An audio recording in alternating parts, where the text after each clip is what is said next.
दिल्ली की हवा में सांस लेना दुभर हो गया है। कई इलाकों में AQI 400 के पार पहुंचा हुआ है। हालात यहां तक पहुंच गए हैं कि जनता सड़क पर उतरकर साफ हवा के लिए प्रदर्शन कर रही है, लेकिन फिर भी इस मुद्दे पर सरकार की तरफ से कोई ठोस कदम नहीं उठाया गया, जिसके चलते सरकार विपक्ष के निशाने पर आ गई है। इसी कड़ी में कांग्रेस नेता सोनिया गांधी ने इस मुद्दे को जोर शोर से उठाया, साथ ही केंद्र की मोदी सरकार पर हमला भी बोला। तो क्या है पूरी खबर, जानेंगे इस रिपोर्ट में। कांग्रेस संसदीय दल की अध्यक्ष सोनिया गांधी ने देश की बिगड़ती पर्यावरणीय स्थिति पर गंभीर चिंता जताई है। एक लेख में उन्होंने आरोप लगाया कि मोदी सरकार के पिछले एक दशक के निर्णयों ने भारत को पूर्ण पर्यावरणीय आपातकाल की स्थिति में पहुंचा दिया है। अरावली में खनन की नई छूट से लेकर दिल्ली की जहरीली हवा और भूजल में यूरेनियम की बढ़ती मात्रा, ये सभी घटनाएं किसी एक दिन की समस्याएं नहीं है, बल्कि एक बड़े और लगातार चल रहे संकट के संकेत हैं।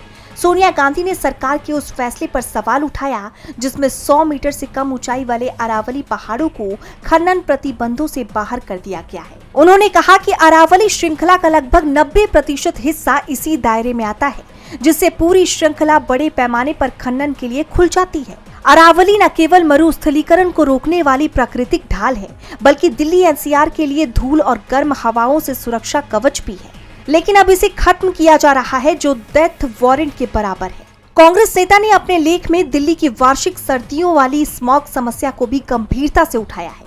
उन्होंने रिसर्च का हवाला देते हुए कहा कि देश के 10 बड़े शहरों में प्रदूषण के कारण हर साल करीब 34,000 लोगों की जान जा रही है। इसके बावजूद दीर्घकालिक सुधारों पर ध्यान नहीं दिया जा रहा है। सेंट्रल ग्राउंड वाटर बोर्ड की हालिया रिपोर्ट का जिक्र करते हुए उन्होंने आगे कहा कि दिल्ली के 13 से 15% भूजल नमूनों में यूरेनियम की मात्रा मानकों से अधिक पाई गई है। पंजाब और हरियाणा की स्थिति इससे भी खराब है, जो गंभीर स्वास्थ्य संकट का संकेत है और इसके दुष्परिणाम लंबे समय तक दिखाई देंगे। उन्होंने सरकार पर पर्यावरणीय ढांचे को कमजोर करने का भी आरोप लगाया, साथ ही तत्काल ठोस कदम उठाने की जरूरत बताई है। उन्होंने सरकार को कुछ मुद्दों पर तुरंत काम शुरू करने की जरूरत बताई है, जिसमें ग्रेट निकोबार, हसदेव, अरण्य और धिरोली में जारी वनों की कटाई रोकी जाए, अरावली और पश्चिमी घाटों में अवैध खनन पर कड़ी कार्रवाई की जाए, हिमालयी क्षेत्रों में पहाड़ काटने पर रोक लगे, हाल के वन कानूनों के संशोधन वापस लिए जाएं, राष्ट्रीय हरित अधिकरण को मजबूत और स्वतंत्र बनाया जाए, दिल्ली NCR की वायु गुणवत्ता और भूजल संकट पर केंद्र और राज्य समन्वय बढ़ाया जाए, ये शामिल है। जैसे आप जानते हैं कि दिल्ली और NCR में हवा की गुणवत्ता का स्तर बहुत गिर चुका है।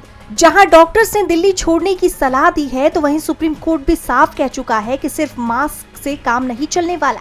सरकार को कोई ठोस कदम उठाना चाहिए और अब विपक्ष भी बढ़ते वायु प्रदूषण को लेकर सरकार पर हावी है। DB लाइव की रिपोर्ट।